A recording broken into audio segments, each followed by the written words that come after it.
The heavy gray clouds of late November hang low over the town like a damp wool blanket that has been soaked in the river and left to dry without the sun. The air is not just cold, but thick with the scent of wood smoke that drifts from 1,000 chimneys and settles in the narrow, twisting alleyways where the cobblestones are slick with a thin layer of frost that never truly melts during the short daylight hours. The sun is a pale white disk that barely rises above the horizon before it seems to give up the effort and sink back down behind the stone walls that encircle the town. Life here moves at the speed of the frozen mud that clogs the roads leading to the gates. There is a deep and abiding silence that comes with the winter snow as it begins to fall softly and relentlessly upon the thatched roofs of the timber-framed houses. The flakes are large and wet, and they land with a soft hiss on the dying embers of the street fires that the night watchmen light to warm their hands. You can see your breath puff out in white clouds that hang in the freezing air before dissipating into nothingness. The town is closing in on itself for the season. The great oak doors of the merchants' shops are pulled shut and barred with heavy iron bolts. The shutters on the windows are closed tight to keep out the biting wind that whistles down from the north, carrying the scent of pine and ice. Inside the houses, the light is dim and golden, coming only from the tallow candles that sputter on the wooden tables and the glow of the hearth where the peat and logs burn slowly. The rhythm of life slows down to a crawl. There is no harvest to bring in. There are no fairs to attend. There is only the waiting for the morning, the waiting for the thaw, the waiting for the spring that feels like it is a lifetime away. The sound of the town in winter is a muffled collection of noises that seem to come from far away, even when they are close by. You hear the rhythmic scraping of a shovel against stone as someone clears a path to their doorway. You hear the distant tolling of the church bell, marking the hour of compline, calling the faithful to prayer, and signaling that it is time to cover the fires and go to rest. The bell's tone is deep and brassy, and it vibrates in the cold air, lingering for a long time before fading into the wind. In the house of the weaver, the loom sits silent in the corner, covered by a linen sheet to keep the dust away. The weaver sits by the fire, mending a woolen tunic with slow and careful stitches. The needle passes through the thick fabric with a soft sound, in and out, in and out. The fire pops and snaps, sending a shower of orange sparks up the blackened chimney. A heavy iron pot hangs over the fire, suspended by a hook and chain. Inside the pot, a pottage of dried peas and onions simmers gently. Bubbles rise to the surface and burst with a thick, wet sound. The smell is earthy and warm, filling the small room with the promise of a simple supper. The floor is packed earth, covered with dried rushes that smell of summer fields long gone. A dog lies curled near the hearth, twitching in its sleep as it dreams of chasing rabbits in the green grass. The walls of the house are thick, made of wattle and daub, which is a mixture of mud and straw and dung that dries as hard as rock and keeps the wind at bay. Drafts still find their way in through the cracks around the door and the window frames, making the candle flames dance and flicker. Shadows stretch and contract on the plaster walls, creating shapes that look like trees swaying in a gentle breeze. The family gathers close to the fire, sharing the warmth. They speak in low voices if they speak at all, for there is little news in the depth of winter. The stories they tell are old ones, told 100 times before, about the saints and the seasons and the kings of old. The words flow like a slow river, lulling the listeners into a state of drowsy comfort. Outside, the snow continues to fall, burying the refuse and the mud and the grime of the town under a pristine layer of white. The town walls, usually so imposing and stark, are now softened by the snow, which caps the battlements and fills the arrow slits. The guards on the wall walk their beat with heavy steps, wrapped in sheepskin cloaks, with the wool turned inward for warmth. Their boots crunch on the frozen stone. They look out over the darkened countryside, where the forests are black masses against the dark blue of the night sky. There are no lights to be seen out there, only the endless expanse of winter. Inside the town, the streets are empty, save for the occasional stray cat picking its way carefully through the snow, lifting its paws high to avoid the cold. The signs hanging above the tavern doors creak on their iron hinges, swinging back and forth in the wind. The wooden sign of the Red Lion bumps against the wall with a dull thud. Thud, thud, thud. It is a hypnotic sound that marks the passage of time. In the bakery, the ovens are cooling down, but the air still smells of yeast and toasted grain. The baker has finished his work for the day and is scrubbing the flour from his hands in a basin of warm water. The water turns milky white. He dries his hands on a rough cloth and sighs with the satisfaction of a day's labor ended. He bars the back door and checks the flour bins to ensure the rats cannot get in. He climbs the wooden stairs to the loft where his bed waits. The mattress is stuffed with straw and covered with a coarse woolen blanket. It is not soft, but it is warm. He lies down and pulls the blanket up to his chin, listening to the wind howling around the eaves. The sound is comforting because he is inside and the storm is outside. Down the street, in the scriptorium of the monastery, a single monk is still awake, working by the light of a beeswax candle. He is copying a text from an ancient scroll, his hand moving steadily across the parchment. The quill scratches against the surface. Scratch, scratch, scratch. The ink is black and glossy. He pauses to dip the pen into the inkwell. The room is cold, so he wears fingerless gloves to keep his hands from stiffening. His breath mists in the air before him.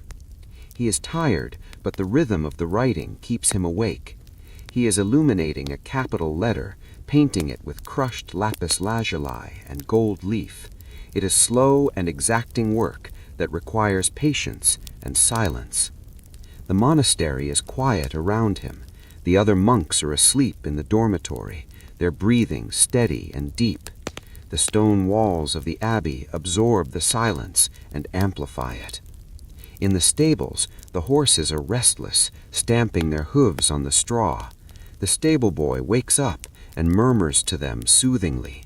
He pats the neck of a large gray mare, and she settles down, blowing warm air from her nostrils. The smell of the stable is strong with hay and horse and manure, but it is a warm smell. The heat from the animals' bodies keeps the stable comfortable. The boy burrows back into his pile of hay and pulls a horse blanket over himself. He closes his eyes and listens to the chewing of the horses as they eat their hay. Crunch, crunch, crunch.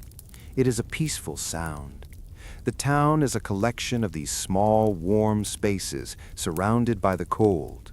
Each house is an island of light in a sea of darkness. The night deepens and the cold intensifies. The frost creates intricate patterns on the glass of the few windows that have glass. Ferns and feathers of ice spread across the pane, turning the view outside into a blur of gray and white. The wooden beams of the houses contract in the cold, giving off sudden loud cracks that sound like pistol shots, but no one wakes up, for they are used to the sounds of the house settling. The fire in the hearth burns down to red coals that pulse with a faint heat. The room cools down slowly. The sleepers huddle deeper under their covers, seeking the warmth of the bed. Dreams come slowly in the winter. They are long and heavy dreams, without much color. The town sleeps the sleep of hibernation. It is a sleep born of hard work and short days. The morning will come late. The sun will struggle to rise again. But for now, there is only the night, the long, quiet, dark winter night. The snow piles up against the doors. The wind dies down to a whisper. The silence is absolute. It is a heavy silence that presses down on the eyelids. It is a silence that slows the heart. It is the silence of the earth resting. The stone of the cathedral is cold to the touch. The gargoyles on the roof gather snow on their grotesque faces. They look down on the sleeping town with stone eyes. The river that runs through the town is frozen over at the edges. The water in the center flows black and sluggish, carrying jagged plates of ice that scrape against the bridge pilings. Scrape, scrape, scrape. The bridge stands silent, its arches disappearing into the darkness. A cart left out in the market square is slowly being covered in snow. Its shape becomes rounded and soft. It looks like a sleeping animal. The market stalls are bare skeletons of wood. The canvas awnings have been taken down and stored away. There is nothing to sell. There is nothing to buy. There is only the preservation of heat and energy. The life of the medieval town in winter is a life of conservation. It is a life of turning inward. It is a life of patience. The spring will come eventually. The ice will melt. The mud will dry. The birds will return. But that is for later. That is for another time. Now is the time for sleep. Now is the time for rest. Now is the time for the slow, steady breathing of the night. The candle flickers one last time and goes out. A thin trail of smoke rises in the dark. The room is pitch black. The only sound is the breathing of the family and the settling of the house. The winter holds the town in its palm, safe, quiet, still, asleep.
The sky is a flat sheet of slate gray. The clouds are motionless. Down at the river, the ferryman is breaking the ice around his boat. He uses a long pole with an iron tip. He jabs at the ice with a rhythmic thud, thud, thud. The ice cracks and floats away in dark shards. The water is black and looks thick like oil. The boat rocks gently in the current. The wood of the hull is dark with moisture. The ferryman's hands are wrapped in rags to keep them warm. He blows into his hands and stamps his feet on the wooden planks of the dock. The sound echoes off the water. Back in the town square, the market stalls stand empty and forlorn. A dusting of fresh snow covers the wooden counters. The gargoyles on the church look down with indifferent eyes. Their mouths are open in silent screams, but only icicles hang from their stone lips. The icicles are long and sharp, and they drip slowly as the day warms up by a fraction of a degree. Drip, drip, drip. The drops land in the snow, drilling tiny holes in the white surface. A cart rumbles into the square, pulled by a tired ox. The wheels are rimmed with iron, and they crunch loudly on the frozen cobblestones. The sound is harsh and grinding. The cart is piled high with firewood, cut from the forest at the edge of town. The woodcutter walks beside the ox, his hand resting on the animal's flank. The ox's breath steams in the air.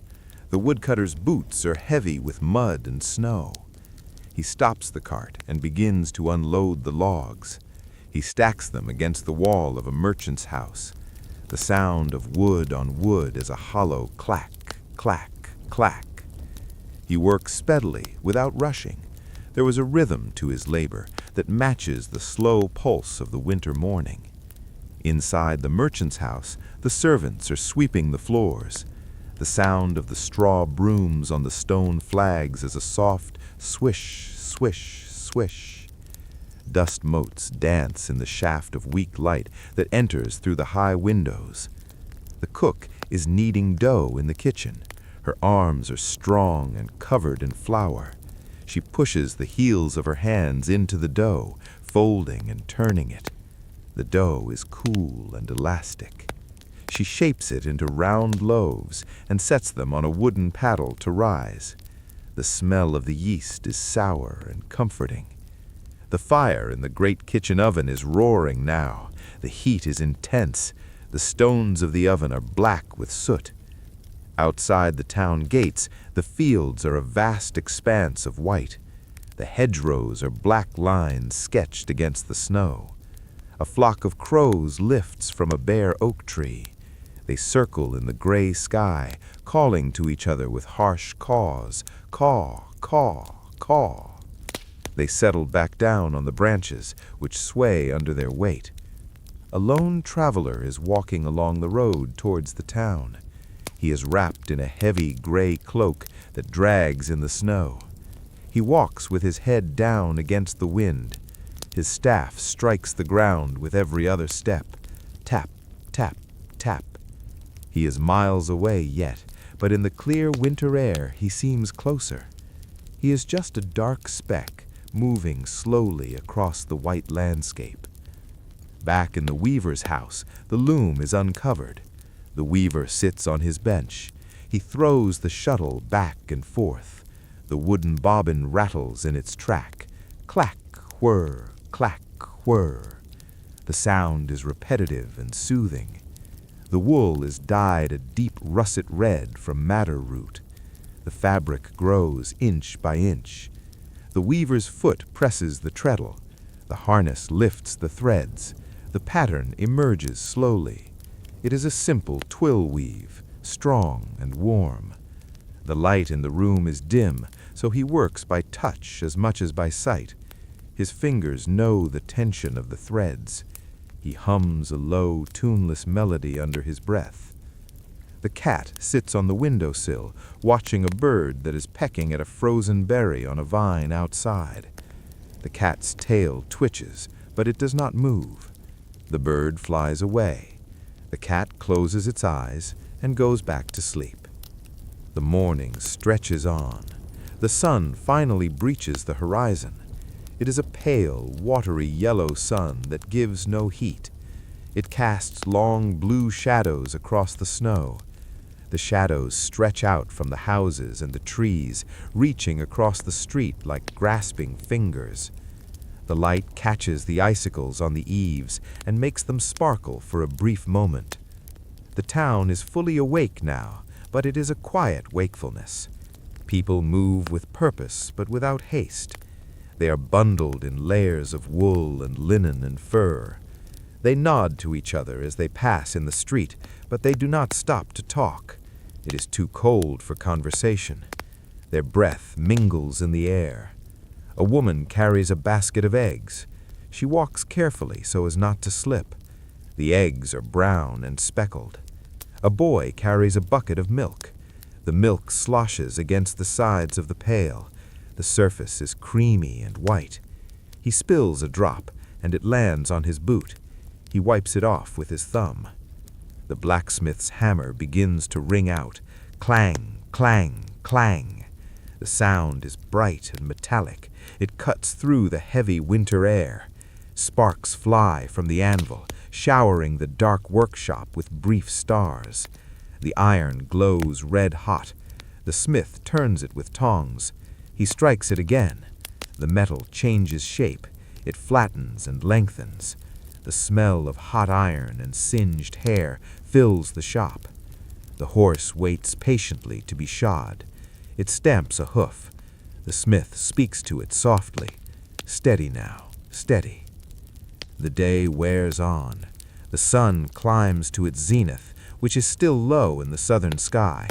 It hangs there for a short while before beginning its descent. The afternoon is short.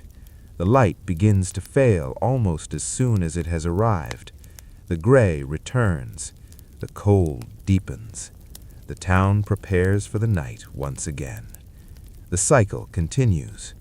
The slow, heavy wheel of the winter turns, grinding the days down into short hours of gray light and long hours of dark silence. There is a comfort in the repetition. There is a safety in the routine. The walls are thick. The fire is warm. The cellar is stocked with root vegetables and barrels of salted meat. The town will survive. It will sleep and wake and sleep again until the green shoots of spring push through the melting snow. But that is a long way off.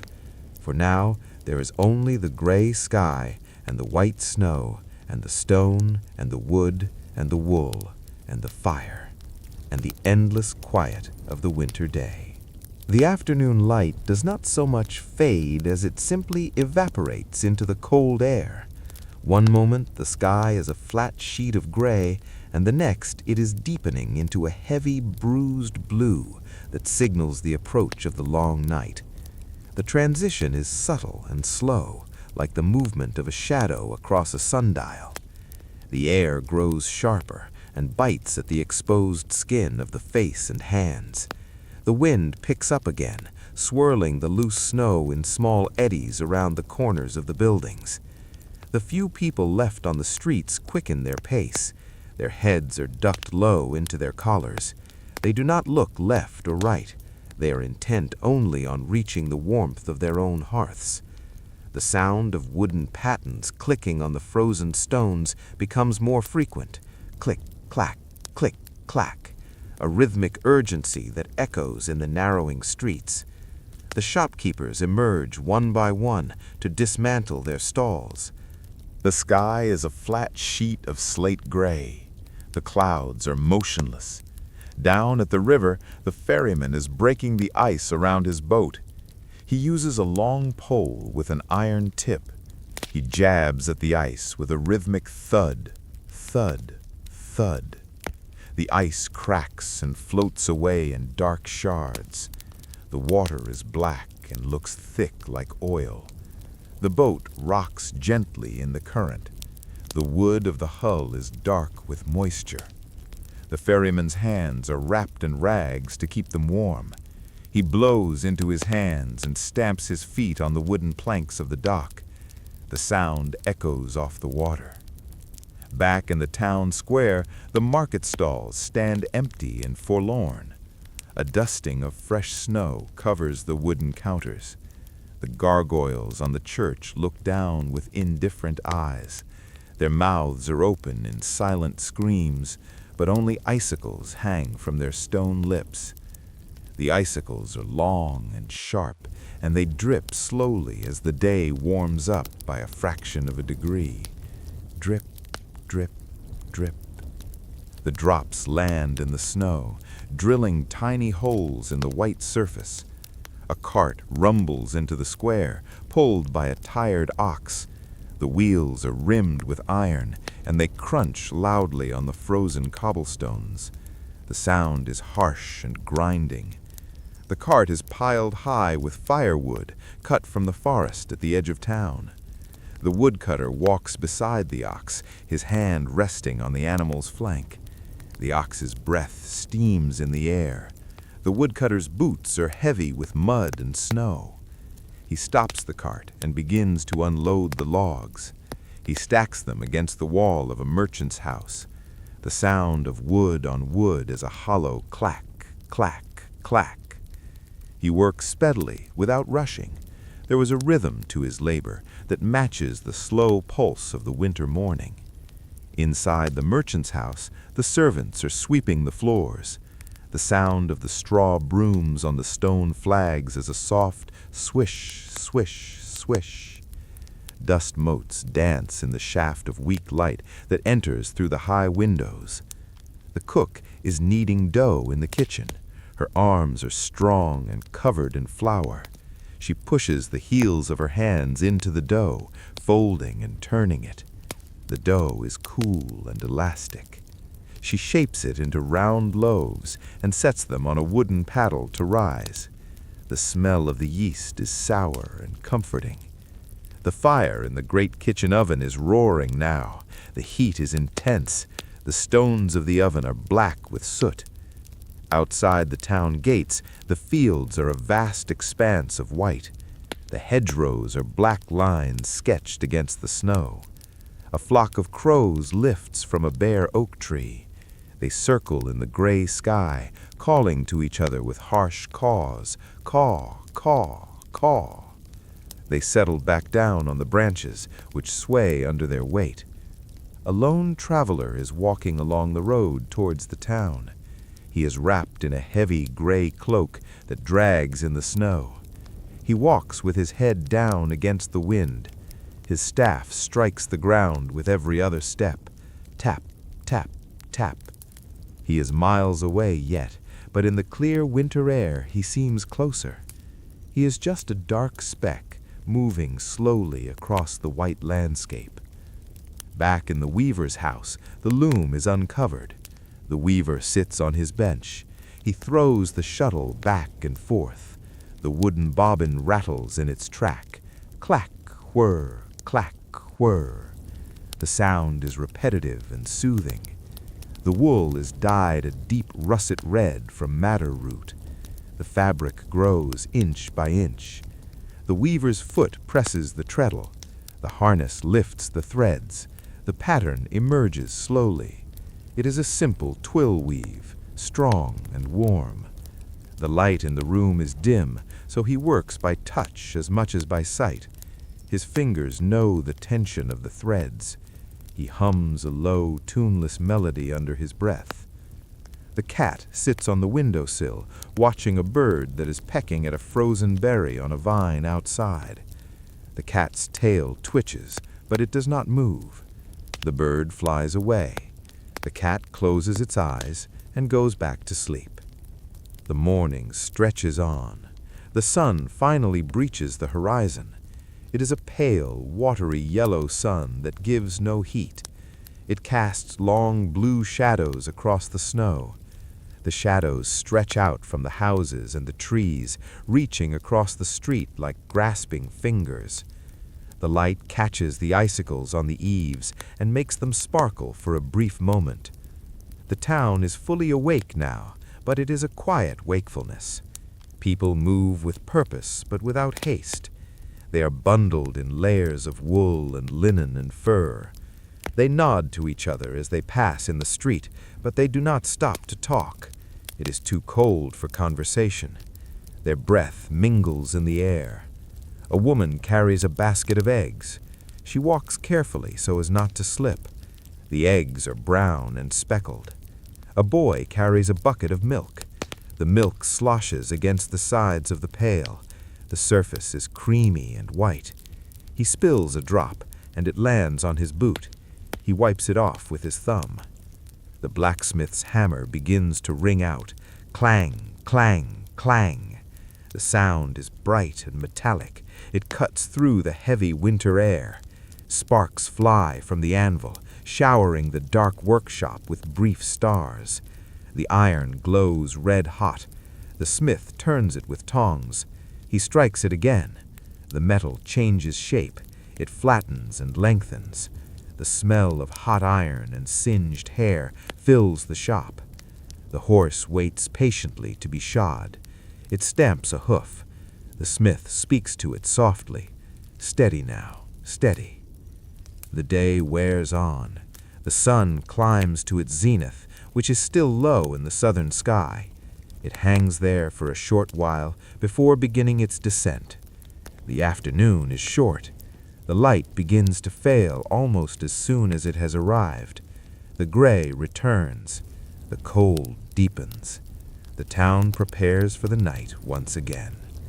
The cycle continues. The slow, heavy wheel of the winter turns, grinding the days down into short hours of gray light and long hours of dark silence. There is a comfort in the repetition. There is a safety in the routine. The walls are thick. The fire is warm. The cellar is stocked with root vegetables and barrels of salted meat. The town will survive. It will sleep and wake and sleep again until the green shoots of spring push through the melting snow. But that is a long way off. For now there is only the gray sky and the white snow and the stone and the wood and the wool and the fire and the endless quiet of the winter day. The afternoon light does not so much fade as it simply evaporates into the cold air. One moment the sky is a flat sheet of gray, and the next it is deepening into a heavy, bruised blue that signals the approach of the long night. The transition is subtle and slow, like the movement of a shadow across a sundial. The air grows sharper and bites at the exposed skin of the face and hands. The wind picks up again, swirling the loose snow in small eddies around the corners of the buildings. The few people left on the streets quicken their pace. Their heads are ducked low into their collars. They do not look left or right. They are intent only on reaching the warmth of their own hearths.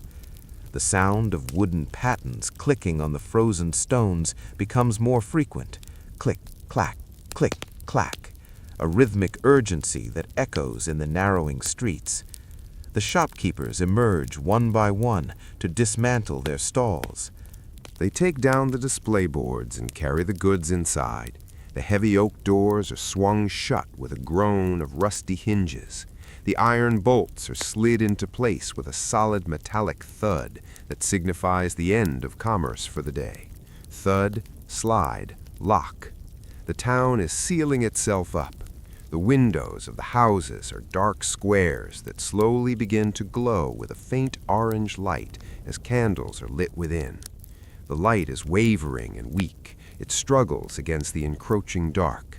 The smell of the evening meal begins to drift from the chimneys. It is the smell of roasted turnips and stewed cabbage and smoked bacon.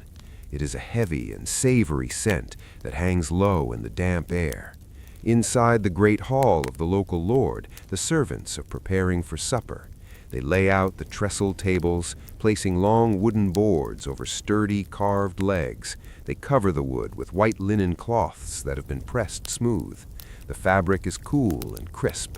They set out the trenchers of stale bread that will serve as plates. The bread is hard and brown. They place pewter tankards at each setting. The metal is dull in the firelight. The fire in the great stone hearth is a roaring beast. It consumes logs the size of a man's thigh. The flames leap up the chimney, licking the soot-blackened stones. The heat radiates out into the room, pushing back the chill that lingers in the corners. The dogs lie in front of the fire. Their fur is warm to the touch. They sleep with their heads on their paws. Occasionally, one of them twitches or lets out a soft woof in its sleep. The rushes on the floor are thick and smell of dried herbs, lavender and meadowsweet that were scattered there in the summer. Now they are dry and brittle, and they rustle underfoot. Swish, crunch, swish, crunch. The sound of footsteps is softened by the rushes. A servant walks around the room, lighting the wall torches. He uses a long taper. He touches the flame to the pitch-soaked wood. The torch catches with a hiss and a flare of black smoke. The light flickers and dances, casting long, shifting shadows on the tapestries that hang on the walls. The tapestries depict hunting scenes, men with spears and dogs chasing stags through a green forest that seems very far away from this winter night. The threads of the tapestry are faded and worn. The colors are muted, greens and browns and dull reds. Outside, the snow begins to fall again. It starts as fine grains like salt hitting the ground with a dry whisper. Then the flakes grow larger and softer. They drift down in the silence, covering the footprints of the day, filling in the ruts in the road, smoothing over the rough edges of the world. The town crier walks his beat. He carries a lantern with a horn cane that gives off a yellow glow. His voice is hoarse from the cold. He calls out the hour, 5 of the clock, and all is well. His voice fades as he rounds the corner. The silence rushes back in to fill the space he left. Inside a humble cottage, a grandmother sits by the fire, spinning wool. Her foot works the treadle of the wheel, up and down, up and down. The wheel spins with a low hum, whir, whir. The sound is hypnotic. Her hands are gnarled and practiced. She draws out the fibers of the wool, twisting them into a strong, thin thread. The wool is greasy with lanolin and smells of sheep. It is a comforting smell. A cat sits on her lap, purring loudly. The vibration of the purr travels through the wool. The firelight reflects in the cat's yellow eyes. The rest of the family is busy with small tasks. The father is carving a wooden spoon. He uses a small, sharp knife. He shaves off thin curls of wood. Scritch, scritch, scritch. The wood is pale and smooth. He blows the shavings into the fire, where they flare up and vanish in an instant. The children are shelling dried beans into a bowl. The pods are brittle and snap open easily. Snap, pop, snap, pop. The beans clatter into the earthenware bowl. It is a quiet domestic symphony, a slow, steady rhythm of work and rest. The wind howls outside, rattling the shutter. A draft of cold air snakes across the floor. The grandmother pulls her shawl tighter, but she does not stop spinning. The thread grows longer and winds onto the bobbin. Inside the tavern, the atmosphere is subdued. The room is low-ceilinged and smoky. The beams are black with age and smoke. Men sit at the rough wooden tables, nursing their mugs of ale. The ale is dark and calm. There is no froth. It sits flat in the mugs. The men talk in low rumbles. Their voices are deep and slow. They talk of the snow and the price of grain and the health of their livestock. There is no shouting, no singing. The energy is low. The winter drains the spirit. It demands conservation. The tavern keeper wipes the table with a rag. The wood is stained with rings from countless mugs. The fire in the tavern hearth is banked high with peat. The peat burns with a steady red glow and a distinct earthy smell. It does not flame like wood, but it holds the heat for a long time. A traveler sits in the corner by himself. He is weary. His boots are wet and steaming near the fire. He stares into the flames, his eyes half closed. He is suspended in that space between waking and sleeping. The warmth of the room is a heavy blanket. The drone of the voices is a lullaby. Outside, the darkness is now absolute. The moon is hidden behind the thick cloud cover. There are no stars. The only light comes from the snow itself, which which seems to hold a faint ghostly luminescence. The town walls loom up in the dark, silent sentinels guarding the sleepers. The guards on the wall stomp their feet to keep the blood moving. The sound is swallowed by the vastness of the night. The river is a ribbon of black ice. The water beneath moves silently towards the sea. In the cathedral, the last mass of the day is finishing. The priest's voice is a monotone chant. The Latin words flow together in a stream of sound. Dominios vobiscum, et cum spiritu tuo. The incense hangs in the air, a cloud of frankincense and myrrh. The candles on the altar sputter. The wax runs down in long drips. The few parishioners kneel on the cold stone floor. Their heads are bowed. They are tired. They are ready for sleep. The service ends, and they file out into the night. The heavy wooden doors close behind them with a booming echo. Boom. The church is left to the silence and the shadows. The statues of the saints stand in their niches, watching the empty nave. The stained glass windows are black from the outside. The stories they tell are invisible in the dark. The town settles deeper into itself. The lights in the windows begin to go out one by one. The candles are snuffed. The embers are covered. The houses go dark. The streets are empty. The snow falls harder now, a relentless curtain of white. It piles up on the window ledges. It caps the posts of the fences. It weighs down the branches of the apple trees in the orchard. The branches creak under the load. Creak, crack, but they do not break. The night has reached its midpoint. The hour of the wolf is past, and the hour of the owl is here. The darkness is now a physical weight that rests upon the rooftops of the town. The snow has stopped falling, but the clouds remain thick and impenetrable, blocking out the moon and the stars. The air is still and sharp as broken glass. The temperature has dropped to a level where the breath freezes instantly upon leaving the body. Inside the sleeping houses, the fires have died down to mere memories of heat. The red coals are buried deep beneath layers of gray ash that insulate them until the morning. The chimneys are cold and black. No smoke rises from them now. The town is holding its breath. The only movement is the slow drift of the wind as it navigates the maze of narrow streets and overhanging eaves. The wind does not howl anymore. It only sighs, a long, drawn-out sigh that sounds like the earth itself is sleeping. In the cellar of the merchant's house, the air is damp and smells of earth and stone. The barrels of salted herring sit in rows, their wood swollen with brine. The iron hoops that bind them are rusted and cold. The sacks of grain are piled in the corner. A mouse moves silently along the top of a sack. Its tiny paws make no sound on the burlap. It stops and twitches its nose, testing the air.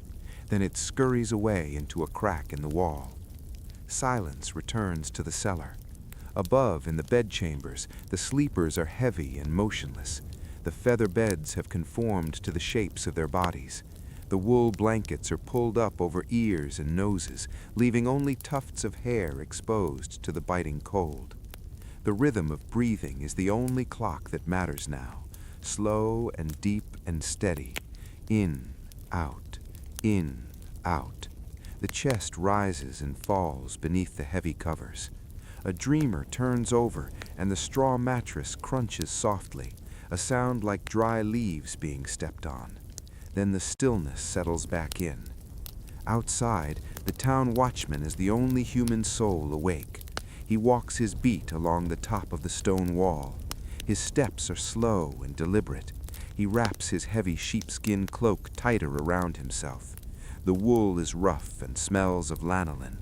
His breath plumes out before him in white clouds that vanish into the dark. He stops at the corner tower and looks out over the countryside. There is nothing to see but the endless black. The forest is a dark mass against the dark sky. The fields are invisible. He stamps his feet to bring feeling back into his toes. The sound is dull and flat. Thud, thud. He rubs his gloved hands together. The leather creates a soft rasping sound. He leans his spear against the stone battlement. The wood of the shaft is smooth from years of handling. The iron tip is frosted over with a thin layer of white ice. He waits, he watches, he listens. There is nothing to report. All is well. All is quiet. Down in the stables, the horses are asleep, standing up. Their heads hang low. Their eyes are closed. Their breathing is loud and rhythmic, a soft snorting sound that echoes in the wooden stall. The heat from their large bodies keeps the stable warmer than the outside air. The smell of hay and manure is strong and pungent, but it is a warm, organic smell. A cat is curled up on the back of the largest draft horse. The horse does not mind. They share the warmth. The straw on the floor is deep and soft. A rat runs along the rafters high above. Its claws click gently on the wood. Click, click, click. It pauses to groom its whiskers, then continues on its way. The stable settles. A board creaks as the temperature changes. The sound is loud in the quiet, but the animals do not wake. Back in the town square, the fountain is frozen solid. The water in the basin is a block of ice. The spout hangs with long icicles that look like crystal fangs. The stone rim of the fountain is covered in a cushion of snow. The market cross stands in the center of the square, a silent wooden sentinel. The snow has drifted up against its base. The wind whispers around the crossbar. The shops surrounding the square are dark and shuttered. The signs creak gently. The sign of the boot swings a fraction of an inch. Scree, scree. The hinge is rusty. The sound is mournful. Inside the bakery, the oven is cooling. The bricks are still warm to the touch, but the fire is gone. The smell of bread has faded, leaving only the scent of flour and dry heat. The wooden peels lean against the wall. The table is scrubbed clean. The flour dust settles on the floor like a second snowfall, fine and white. The baker sleeps in the room above. He snores softly, a rhythmic rumble that vibrates the floorboards. His wife sleeps beside him, her hand resting on the quilt. The room is small, and the ceiling is low. The rafters are close enough to touch. The wood is old and dark. It has absorbed the dreams of generations. The house itself seems to sleep. The timber frame relaxes. The joints settle. The wattle and daub walls hold the silence. Down by the river, the water flows beneath the ice. It is a secret movement, invisible and silent. The current pulls at the weeds on the riverbed. The fish are dormant deep in the mud. Their hearts beat slowly. They wait for the spring. The ferry boat is locked in the ice. The rope that ties it to the dock is stiff and frozen. It looks like a rigid bar of iron. The dock pilings are coated in rime ice, white and feathery. The water laps gently against the ice at the edge of the flow. Lap, lap, lap. A soft, hypnotic sound. The bridge arches over the river, a dark shape against the darkness. The stones of the bridge are cold and slick. One crosses. No cart rumbles over the span. The toll collector's hut is dark. The small window is shuttered. The toll collector is asleep in his bed, wrapped in a bearskin. He dreams of coins and warm fires. The night deepens further. Time seems to stretch out. Minutes become hours. Hours become a lifetime. The darkness is a velvet curtain that wraps around the mind. Thoughts slow down. Worries fade away. There is only the present moment, the sensation of the blanket, the coolness of the pillow, the sound of the wind, the feeling of safety. The town is a cocoon, a shell protecting the soft life within. The snow acts as insulation, a white blanket that keeps the cold at bay. On the outskirts of town, a fox trots across a field. Its paws leave small prints in the snow. It stops and listens. Its ears swivel. It hears a mouse under the snow. It pounces, a soft thud, then silence again. The fox moves on, a shadow in the night. The trees of the orchard stand in rows. Their branches are bare and black. They look like ink drawings on a white page. The snow sits heavy on the limbs. Occasionally, a clump of snow falls from a branch. Plop! It lands in the drift below, a soft impact that is barely audible. The tree shivers slightly, then is still again. The sap in the trees is frozen. The life of the tree is hidden deep inside the wood, waiting, resting. The night moves on. The stars remain hidden. The world is a small place, limited to the warm bed in the dark room. The vastness of the universe is forgotten. There is only the immediate comfort of sleep. The heavy eyelids, the relaxed limbs, the slow pulse, the deep breath. The mind drifts on a dark sea, no shore in sight, just the gentle rocking of the waves. The sleep is dreamless now, a deep oblivion, a recharging of the soul. The body repairs itself, the mind clears itself, the spirit rests. The town is a single organism breathing in unison, a giant sleeping beast. The walls are its skin, the houses are its bones, the people are its heart, and the heart beats slowly, very slowly, in the dead of winter, in the depth of the night, waiting for a dawn that is still hours away, waiting for a sun that is far below the rim of the world, waiting in the silence, waiting in the dark, waiting in the peace of the winter sleep. The night has now worn itself thin, but the darkness remains absolute. It is the deepest hour of the reckoning, the time when the stars would be brightest if the clouds were not so thick and heavy. The town lies under a crushing weight of silence that feels as old as the earth itself. The stones of the streets are frozen into a single solid mass. The mortar between them is hard as iron. The snow has stopped falling and now lies in perfect stillness, a white shroud that covers every roof and every ledge and every dormant garden. Deep within the walls of the monastery, the silence is about to be broken, not by a noise, but by a ritual. The bell ringer stands once again in the freezing tower, his breath coming in short white puffs. He grips the rope, which has stiffened in the increasing cold. He pulls, the wheel turns, the bronze swings, and the bell strikes the hour of matins. The sound is solitary and mournful, a single deep boom that rolls out over the sleeping roofs. It does not wake the townsfolk, for they are accustomed to its rhythm. It enters their dreams as a low vibration, a signal of safety and continuity. Inside the dormitory of the brothers, the monks rise from their pallets. There is no conversation. There is no light save for a single taper held by the prior.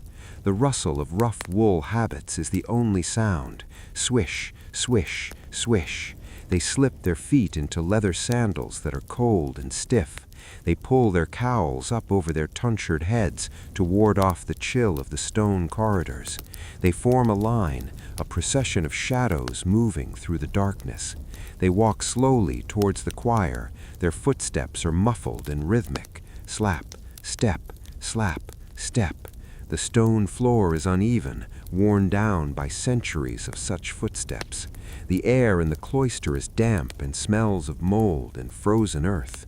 They enter the sanctuary, where the air is slightly warmer from the residual heat of the previous day's candles. The high altar is a shadow in the gloom. The stained glass windows are black voids. The monks file into their stalls.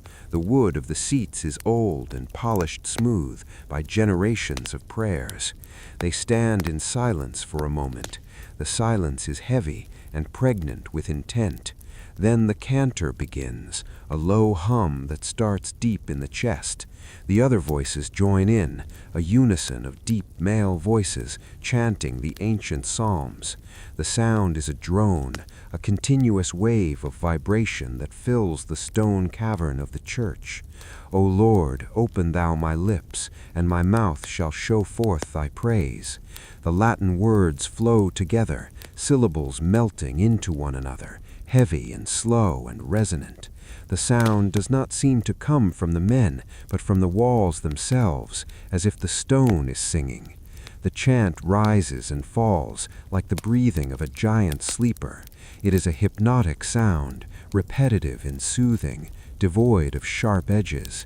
It circles round and round, a wheel of sound turning in the dark. The candlelight flickers on the faces of the monks, casting long, dancing shadows that stretch up into the vaulted ceiling. The shadows sway with the rhythm of the chant. Outside the church, the sound is barely audible, just a faint murmur carried on the wind, a ghostly humming that mixes with the sighing of the breeze. The town ignores it. The town sleeps on. The baker turns in his sleep, his arm heavy across his chest. The blacksmith does not move. The weaver is lost in a dream of endless thread. The dogs in the great hall do not lift their heads. The cat in the stable twitches an ear but does not wake. The world is suspended in this moment of pre-dawn ritual. The chanting continues, psalm after psalm, verse after verse, a river of sound flowing through the night. The air in the church grows thick with the scent of beeswax and old incense. The flame of the single candle stands tall and straight, a spear of light in the ocean of dark. The monks bow, they stand, they sit, a choreography of devotion performed in the dark. The wood of the stalls creaks, the pages of the great psalter turned, the parchment crackles softly, swish, turn, flatten. The ink on the page is black and sharp, but the eyes do not need to see it. The words are known by heart, etched into the mind like the carvings in the stone. The night presses against the windows, trying to get in, but the chant holds it back, a shield of sound. The vibration travels down through the floor into the crypt, where the old abbots lie in their stone tombs. The dead sleep with the living, a continuity of rest. The cold intensifies as the dawn approaches. The temperature drops that final degree that turns the moisture in the air to diamond dust. No tiny crystals form on the iron hinges of the church doors, glittering in the dark. The wind shifts slightly, coming now from the east, bringing with it the faintest promise of a morning that is still hours away. In the town, the first stirring of industry begins, unseen and unheard. The yeast in the baker's dough reaches the peak of its rise. The dough sighs and settles slightly in the wooden trough. A bubble bursts. Pop! The fire in the baker's oven, which has been banked all night, has burned through the log, and the coals fall apart with a soft crumbling sound, glowing red in the dark heart of the oven. A rooster in a coop shifts on his perch. He tucks his head under his wing, but his internal clock is ticking. He knows the light is coming, even though the world is black. The river ice groans, a deep tectonic sound as the pressure builds from the current below. Crack, boom. The sound is swallowed by the snow. The bridge stands firm. The water flows on. The monks finish their first psalm and begin the second.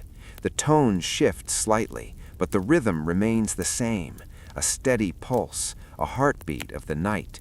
The sound wraps around the listener, a warm blanket of baritone notes. It slows the mind. It calms the spirit. There is no urgency here. There is no rush. There is only the word and the note and the silence between them.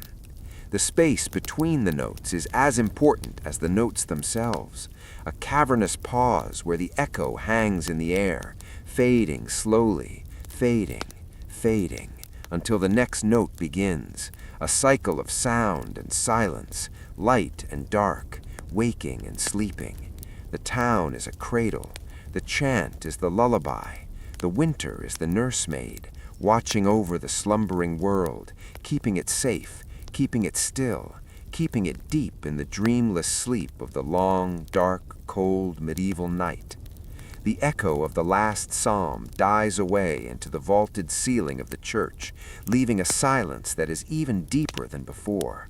The monks file back to their cells in the gray gloom, their footsteps shuffling on the stone.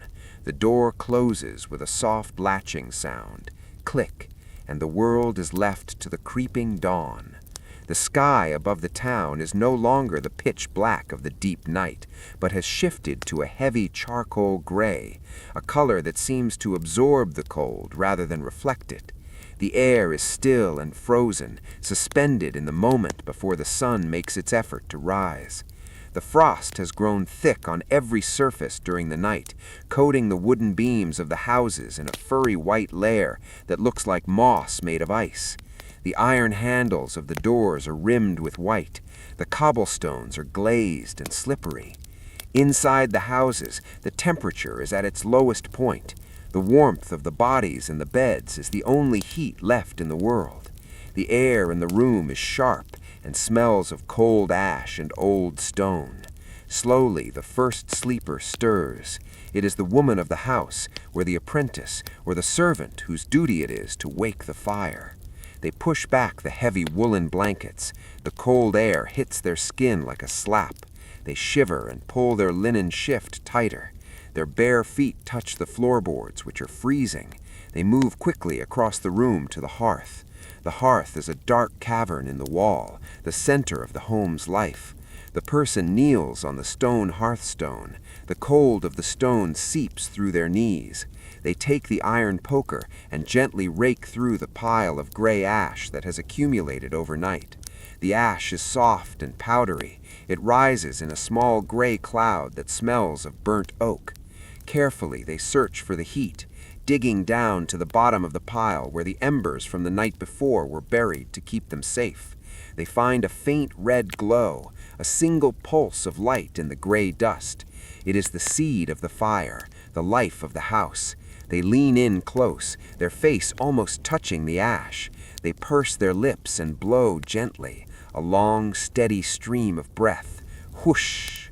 The ash flies up, and the red glow brightens. It turns from a dull rust color to a bright, angry orange. They stop to breathe in, and then blow again, steadily coaxing the life back into the coal. They reach for the tinderbox, taking out a handful of dried moss and birch bark, materials gathered in the autumn for this very moment. They place the tinder directly on the glowing coal. They blow again, longer this time. The tinder begins to smoke. A thin, acrid line of white smoke curls up into the chimney. Then, suddenly, a small flame licks up, blue at the base and yellow at the tip. It catches the birch bark, which curls and blackens as it burns. Snap, crackle. The sound is tiny but distinct in the quiet room. They add small twigs now, dried hazel and willow that catch easily. The fire begins to grow. The light from the flames flickers against the back of the chimney, illuminating the soot-blackened bricks.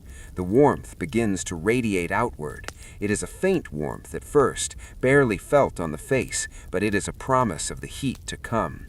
They add larger sticks, and finally a split log of seasoned oak. The wood is heavy and rough. It settles on the fire with a solid thud. The flames lick around the bark. The sap in the wood hisses as it boils. Sss! The fire is awake. The room begins to change. The shadows retreat into the corners. The gray light at the window is met by the orange glow of the hearth. The smell of wood smoke fills the room, replacing the stale air of the night.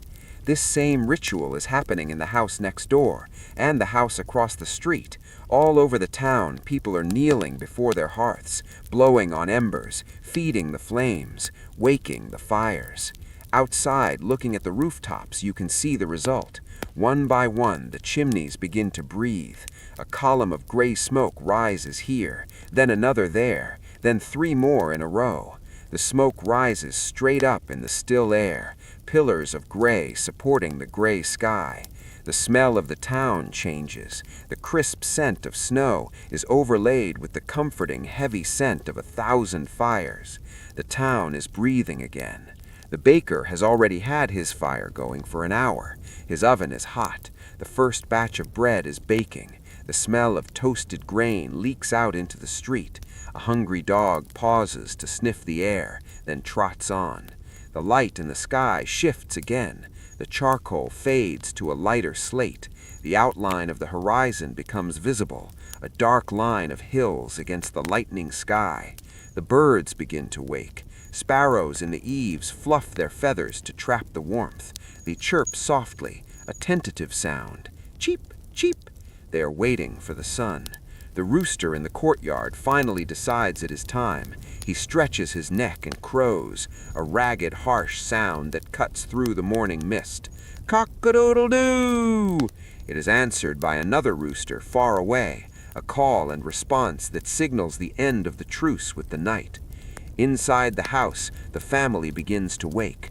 The children turn over. The husband groans and stretches. The warmth from the fire has reached the bed. The room is no longer a freezer, but a shelter. The kettle is placed on the hook over the fire. The water begins to hum as it heats. The sound of the day beginning, the scraping of a chair, the coughing of a sleeper, the rustle of straw. The world is coming back to life, slowly, reluctantly, but inevitably. The gray dawn has arrived. The long night is over. The fire is burning. The day has begun. The sun has climbed a few degrees higher in the pale sky, but it provides light without warmth, a cold white illumination that reveals the true depth of the winter drifts. The great wooden gates of the town, which have been barred shut all night, are finally unbolted by the guards. The heavy iron bars are slid back with a grinding metallic sound that echoes off the stone walls. Clank, grind, thud. The guards push the doors outward, and they swing slowly on their hinges, revealing the white expanse of the road beyond. A line of carts is waiting there, farmers from the outlying hamlets who have braved the snow to bring their goods to market. The oxen look miserable with ice hanging from their muzzles. The drivers walk beside them, their breath steaming in the air. The carts rumble forward one by one, entering the town. The wheels are rimmed with iron, and they cut deep ruts into the packed snow of the high street. Crunch, crunch, crunch. The sound is loud and crisp. The carts make their way to the market square, which is slowly coming to life. The shopkeepers are out with their brooms, sweeping the fresh snow from the cobblestones in front of their stalls. Swish, swish, swish. It is a never-ending task as the wind blows the snow back almost as soon as it is cleared. The wooden boards of the stalls are set up on trestles. The wood is damp and dark. The canvas awnings are stiff with cold, and they crackle as they are unfolded. Snap, crackle. The goods are laid out with care. There is no abundance in winter. Everything is precious. There are piles of root vegetables that have been stored in root cellars, turnips with their purple tops and creamy white bottoms, carrots that are thin and crooked with the dirt still clinging to them, parsnips that are pale and sweet, onions with their papery yellow skins that rustle when touched. The vegetables are cold and hard like stones. The merchant arranges them in neat pyramids. He blows on his hands to keep the circulation going. His fingers are red and raw. Across the aisle, the fishmonger is laying out his wares. The fish are frozen stiff. Their eyes are cloudy and white. They are silver bars of protein caught through the ice of the river. Pike and eel and perch. They do not smell of the sea, but of the cold river mud. The fishmonger chops the heads off with a heavy cleaver. Thwack, thwack. The sound is dull and wet. A customer approaches, a woman wrapped in a gray wool cloak. She points to a pike. She does not speak much. She haggles in low monosyllables. The price is agreed. She reaches into a pouch and pulls out a copper coin. The metal is freezing cold. She hands it to the fishmonger. Their fingers touch for a brief second. Both are cold. The coin is slipped into a leather apron. The fish is wrapped in a piece of rough linen and placed in her basket. She moves on. The snow begins to fall again, light flakes that drift down and settle on the shoulders of the people. The blacksmith has his fire roaring now. The forge is the warmest place in town. The ring of his hammer is a constant rhythm. Cling, clang, cling, clang. He is making nails, square-headed iron nails that are needed for building. He heats the rod until it is white hot. He strikes it. He turns it. He strikes it again. He cuts it. The nail falls into a bucket of water with a sharp hiss. Sss. Steam rises from the bucket. The smell of sulfur and coal smoke hangs heavy around the smithy. Horses are waiting to be shod. They stand patiently, their breath misting. Their hooves stamp on the ground. The farrier lifts a horse's leg. He cleans the hoof with a pick. Scrape, scrape. The horse does not flinch. The shoe is fitted. It smokes against the hoof. The smell of burnt horn is acrid but familiar. Back in the square, a wood seller is doing brisk business. Everyone needs wood. The logs are stacked high in his cart, oak and ash and beech. He sells them by the bundle. The wood is seasoned and dry. It will burn hot and clean. A man buys 3 bundles. He carries them on his back, the rope cutting into his shoulder. He walks heavily towards his home, the weight of the winter pressing him down. The town crier walks through the market. He rings his handbell. Ding, ding, ding. He announces that a ship has docked at the port downriver. It brings salt and wine from the south. The news ripples through the crowd. Salt is life in the winter. It preserves the meat. It flavors the pottage. The mood lifts slightly at the news. A group of children are playing near the fountain. They are sliding on the ice. Their laughter is bright and sharp. They are bundled up until they look like round balls of wool. One falls down. Thump. He laughs and gets back up. His cheeks are apple red. A dog barks at them. Woof, woof. The baker's boy runs past carrying a tray of hot pies on his head. The steam from the pies leaves a trail behind him. The smell of meat and gravy is intoxicating. People turn their heads to sniff. Stomachs rumble. The pies are sold within minutes, warm pastry held in cold hands. The first bite is scalding hot. The gravy runs down the chin. It is the best meal of the day. The sun reaches its highest point, which is not very high at all. The shadows are still long and blue. The day is half over already. The urgency of the morning fades into the steady plodding of the afternoon. The market slows down. The best goods are gone. The vegetables are picked over. The fish are sold. The farmers begin to pack up. They load their empty crates back onto the carts. They count their coins, small piles of silver and copper. It is enough to buy flour and oil, enough to survive another week. The oxen are turned around. The carts rumble back towards the gates. The wheels crunch on the snow again. The sound is familiar and repetitive. The town begins to close in on itself once more. The energy is spent. The cold is returning with the lowering sun. The wind picks up, blowing the loose snow across the square in white sheets that look like ghosts dancing over the cobblestones. The shopkeepers sweep their fronts one last time. Swish, swish, swish. They pull the shutters closed. Bang, bang. They bolt the doors. Click, thud. The market is empty again, save for the stray dogs looking for scraps and the crows that hop on the frozen ground. Cow, cow.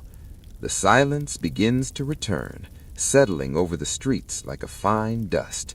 The cycle of the day is winding down. The work is done. The survival is secured for one more day. The room is plunged into near total darkness. The only light comes from the faint gray rectangle of the window, where the moonlight filters through the snow. The air in the room begins to cool immediately. The sharp bite of the winter night creeps back in from the corners where it has been waiting. The family moves quickly now, driven by the cold. They strip off their outer woolens, which are heavy and stiff. They lay them over the wooden chest at the foot of the bed. The wood of the floor is freezing against their bare feet.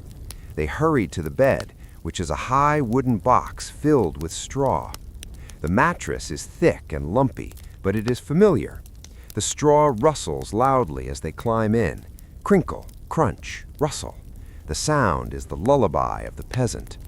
The sheets are made of coarse linen, and they are icy cold to the touch. The shock of the cold fabric makes them gasp, but they know that the warmth will come. They pull the heavy wool blankets up to their chins, layer after layer of rough woven wool that weighs down on their bodies. Then they pull the fur coverlet over the top. It is a heavy skin that smells of the animal it once was. It locks the heat in. The family huddles together in the center of the bed, bodies pressed close to share the warmth. The heat begins to build slowly, a small pocket of survival in the freezing room. The shivering stops, the muscles relax, the heavy weight of the covers feels protective, like a shield against the winter. The house is silent now.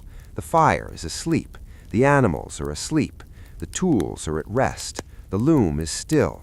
The hammer is cold. The wheel has stopped turning.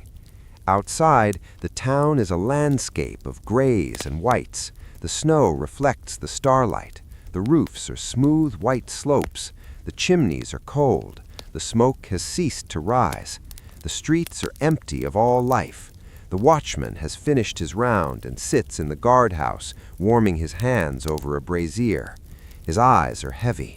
The town gates are barred and locked. The iron bolts are frozen in place. The river is a ribbon of silence. The forest is a wall of black. The world has narrowed down to this one bed in this one room. The breathing of the sleepers becomes the only sound in the universe. In, out, slow and steady and deep. The father's breathing is a low rumble. The mother's is soft and light.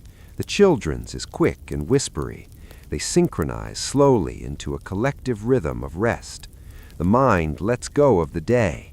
The worries about the firewood and the flour and the cold fade away into the darkness. There is nothing to be done now. The night has taken over. The winter has won for another day, but it is a peaceful surrender, a giving in to the natural cycle of the earth. The darkness is not empty. It is full of rest. The silence is not lonely. It is holding them close. The house creaks one last time as the temperature drops to its nadir. A timber settling in the roof. Groan. Then it is silent again. The snow begins to fall once more outside. Large, soft flakes that drift down from the endless gray sky.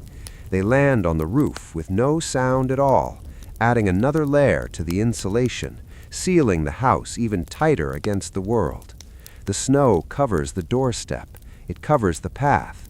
It covers the gate, erasing the way out, erasing the way in, leaving only the island of the house in the sea of white. The consciousness of the sleepers drifts down, down, down, sinking into the mattress, sinking into the warmth, sinking into the dark. The dreams come now, slow-moving dreams of summer sun and green grass and warm winds, dreams that are the promise of the future. But for now, there is only the present, the eternal present of the winter night, the deep, heavy, boring, beautiful sleep. The heart beats slow. The world turns slow. The stars wheel overhead, unseen and unheeded. The town is a stone in the river of time, unmoving and silent. The sleep is total. The rest is complete. The night is long and dark and safe, and everything is still. Everything is quiet. Everything is asleep. The dawn that follows the heavy snowfall is not a dawn of light, but a dawn of muted silence. The sun does not break the horizon so much as the darkness simply dissolves into a thick, milky white fog that wraps the house in a cocoon of isolation. The family wakes slowly, for there is no rooster crowing this morning. The bird is buried deep in the straw of the coop, waiting for the thaw. The window is blocked by a drift of snow that has piled up against the glass during the night. The light that enters the room is dim and diffuse. It has a blue quality to it, like the light underwater.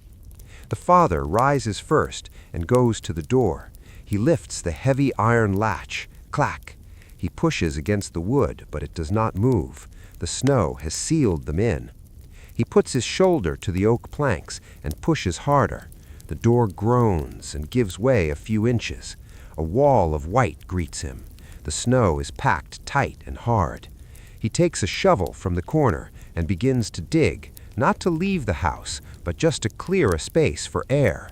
The sound of the metal shovel slicing into the packed snow is a soft, wet crunch, crunch, slice, toss. He throws the snow to the side, creating a narrow canyon just outside the threshold. The air that rushes in is shockingly cold and smells of absolutely nothing. It is a pure, empty smell. He closes the door quickly and bars it again. There will be no market today. There will be no work in the fields. There will be no travel. The town is paralyzed by the white weight of the winter. The house becomes a world unto itself.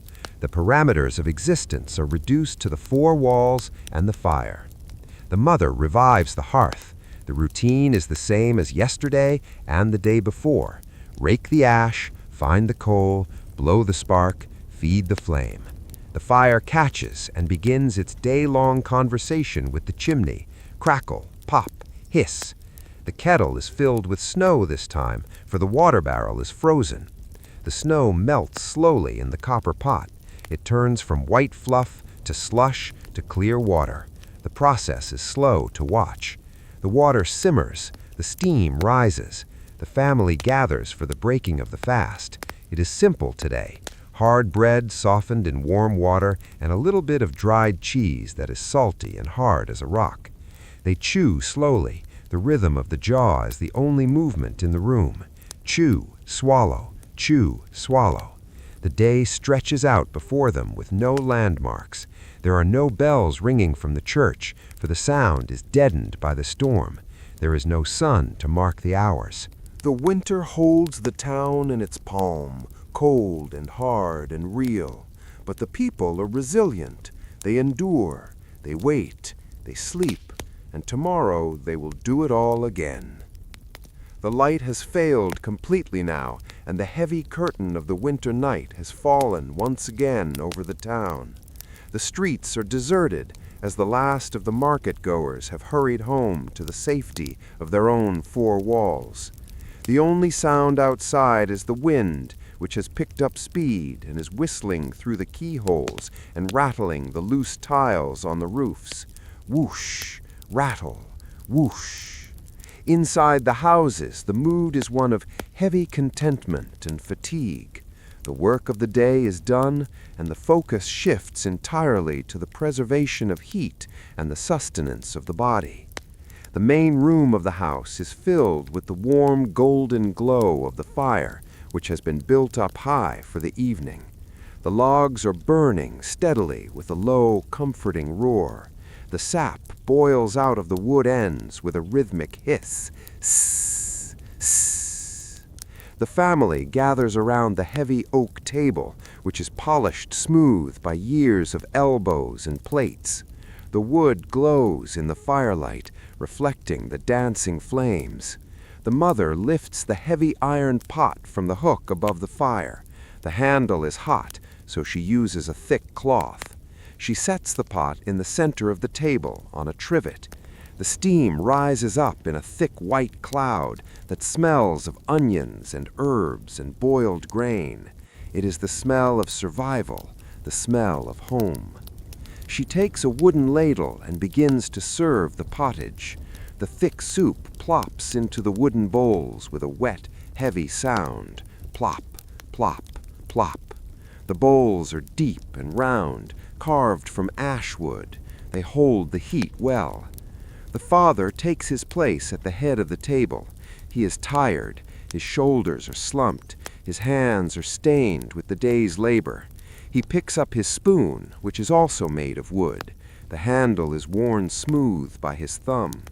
The family bows their heads for a moment of silence, a brief pause to give thanks for the warmth and the food. Then the eating begins.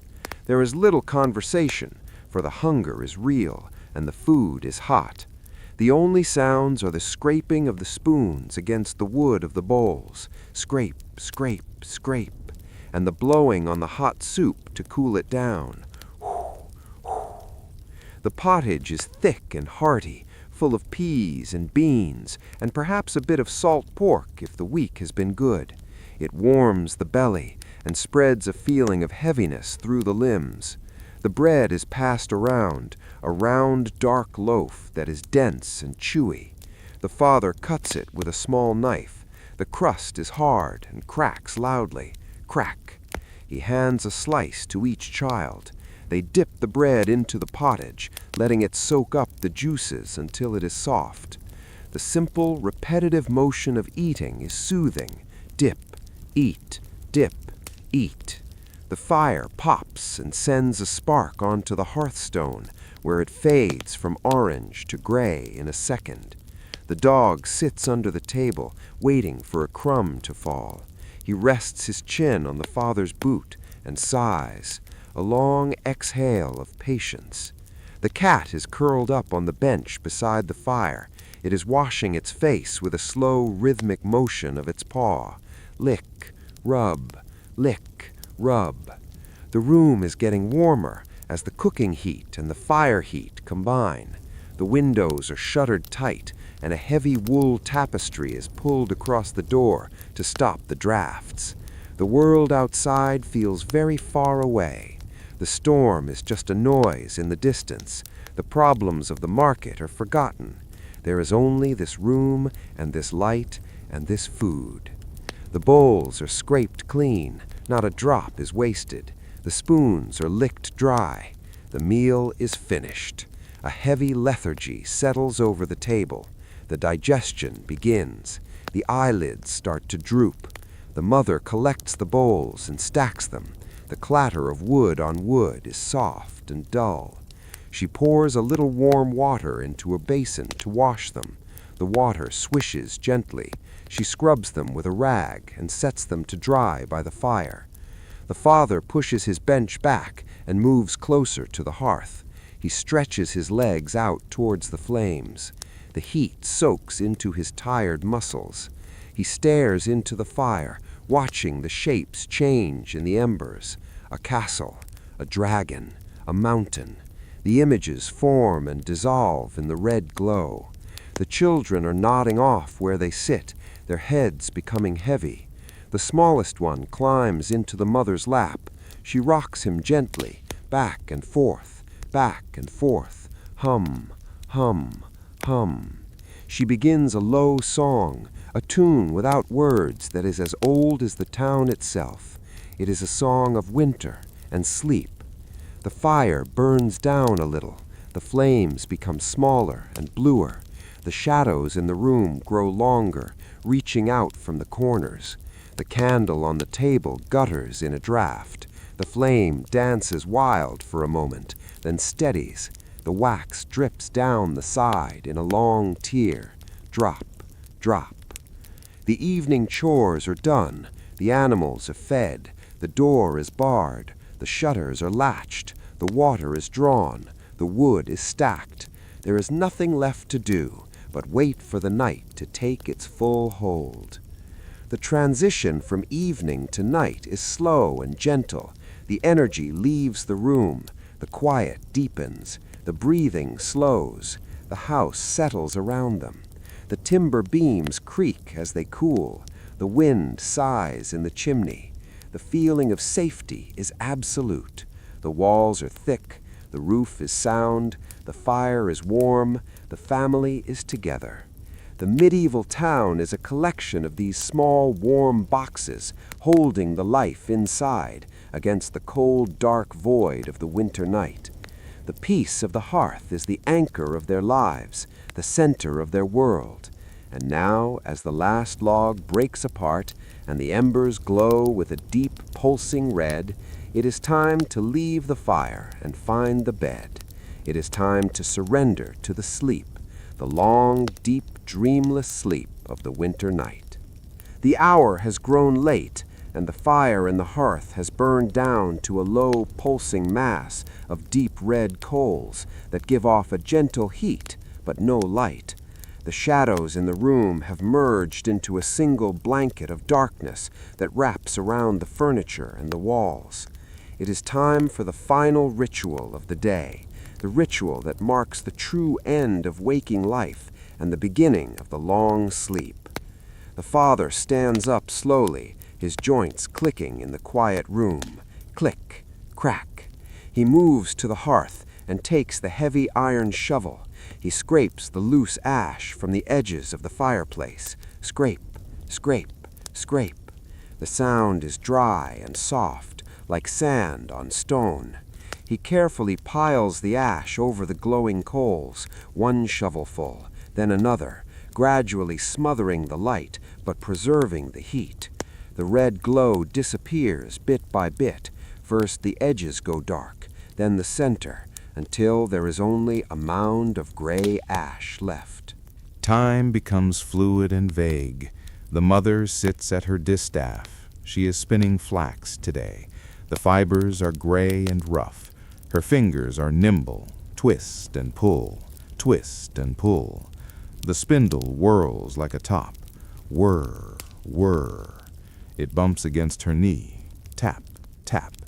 The sound is rhythmic and endless. The father sits on his bench repairing a harness. The leather is old and stiff. He rubs it with tallow to soften it. The smell of the animal fat is heavy and greasy. He works the grease into the leather with his thumb. Rub, rub, rub. The friction creates a little heat. The leather creaks as he bends it. Creak, creak, creak. The children are playing a game with dried beans on the floor. They slide the beans across the rushes. Swish, click, swish, click. They do not shout, they whisper. The weight of the snow seems to demand quiet. The cat moves from the bench to the hearth rug. It stretches out long and thin. It yawns, exposing its pink mouth and white teeth. It settles down again and closes its eyes. The dog sighs and shifts its position. The house feels smaller today. The ceiling feels lower. The walls feel closer. The fire is the only thing that is alive. It eats the wood and breathes the smoke. The supply of logs in the corner is dwindling. The father brings in more from the store in the lean-to. He shakes the snow from the bark. The snow hisses as it hits the fire. The smell of wet wood joins the smell of tallow and cheese. The afternoon arrives without notice. The light simply begins to fail again. The gray turns to dark blue. The blue turns to black. The boredom is physical. It is a heaviness in the limbs, a dullness in the mind. There is nothing to see through the window but the pattern of the frost and the wall of snow. There is no news, there are no visitors. There is only the waiting for the weather to break, the waiting for the snow to melt, the waiting for the spring. The mother puts the pot on for supper. It is the same pottage as the night before, perhaps a little thicker, perhaps a little less. It bubbles slowly, blup, blup, blup. The sound is the heartbeat of the kitchen. The steam fogs the window pane. The room grows warmer and stuffier. The air is thick with human presence. The father stops his work. He wipes his hands on a rag. He looks into the fire. He sees the same shapes he saw last night, the dragon, the castle, the mountain. They are always there in the embers. The family eats again. The spoons scrape the bowls again. The bread is broken again. The cycle is unbroken. The repetition is the safety. The monotony is the survival. If nothing happens, then nothing bad has happened. The storm howls outside. The wind has found a loose board in the eaves, and it drums against the house. Rat-a-tat-tat, rat-a-tat-tat. It sounds like a skeleton finger tapping for entry. But the house holds firm. The wattle and daub is strong. The oak beams are true. The family is safe inside the box. The evening wears on. The candles are lit. The light is yellow and soft. It makes the faces look kind and weary. The mother mends a sock. The needle weaves in and out of the wool. In, out, in, out. She does not look at her hands. She knows the work by feel. The father whittles a stick, shaving off thin curls of wood that pile up on the floor. Scritch, scritch, scritch. The sound is dry and rasping. The children are asleep on the rug. They are just bundles of clothes breathing softly. The time for bed approaches again. The day has been a circle, starting in the dark and ending in the dark, with only the gray waiting in the middle. The fire is banked again, the ash covers the coals again, the heat is preserved again. The family moves to the bed again, the straw rustles again, the heavy covers are pulled up again, the darkness descends again. The sleep comes quickly, a heavy, blank sleep born of doing nothing, a sleep of hibernation. The town is buried, the world is white, the silence is total, and the long winter night begins once more. The change begins not with a sound, but with a shift in the wind. For weeks the air has flowed down from the frozen north, carrying the bite of the ice fields, but now in the deep gray hours of the morning, the vane on the church steeple creaks and swings slowly around to the west. The air that arrives brings with it the scent of distant rain and the heavy, damp smell of the ocean. It is a warmer air, wet and heavy. It wraps around the frozen town like a warm, wet towel. The temperature rises slowly, degree by degree. The biting sharpness leaves the air and is replaced by a dull humidity. The sun rises, and for the first time in months, it seems to have a little strength. It touches the roof of the baker's house, and the miracle begins. The snow, which has been a hard, dry powder for so long, begins to soften. The surface becomes slick and shiny. The water begins to pool in the microscopic valleys of the white landscape. The first drop forms on the tip of a long icicle that hangs from the eaves of the merchant's hall. The drop grows heavy and fat. It hangs there for a second, catching the light. Then it falls. Plip. It hits the stone below with a tiny splash. Silence returns. Then another drop forms, swelling and falling. Plip. And then another. Plip. The rhythm is established. It is a slow, hesitant beat at first, but it grows steadier as the sun climbs. All along the street the icicles begin to weep. The silence of the winter is broken by 1,000 tiny impacts. Drip, drip, drip, plip, plop, drip, drip. The sound is everywhere. It is a soft, watery percussion that echoes in the narrow alleyways. The water begins to run in the gutters, a small trickle at first that winds its way through the ice, then a steady stream. Gurgle, gurgle. The sound of running water is strange and new after the long silence of the ice. The snow on the thatched roofs becomes heavy with water. It sags under its own weight. The bond between the snow and the straw weakens. Suddenly, a great sheet of snow loses its grip on the roof of the smithy. It slides down the slope, slowly at first, then gaining speed. Whoosh! It falls over the edge and lands in the street with a heavy, wet thud. Flump!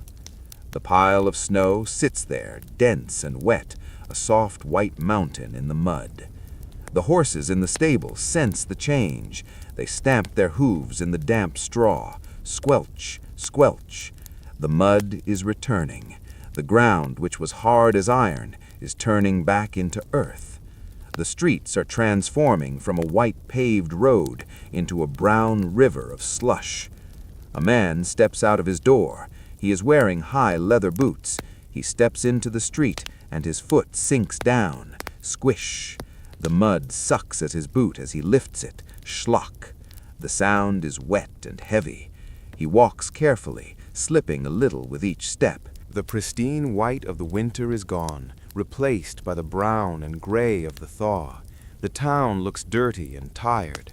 The refuse that was hidden by the snow is revealed. But there is a sense of relief in the air. The grip of the frost is broken. Down at the river the sound is louder. The ice sheet that has covered the water for so long begins to groan. It is a deep, resonant sound like a whale calling in the deep. Moon. Cracks appear on the surface, running like lightning bolts across the gray ice. Crack, snap. A large plate of ice breaks free and begins to move with the current. It grinds against the bridge pilings, scrape, crunch, grind. The water is black and churning. It pushes the ice downstream. The river is waking up. The ferryman stands on the bank watching. He spits into the water.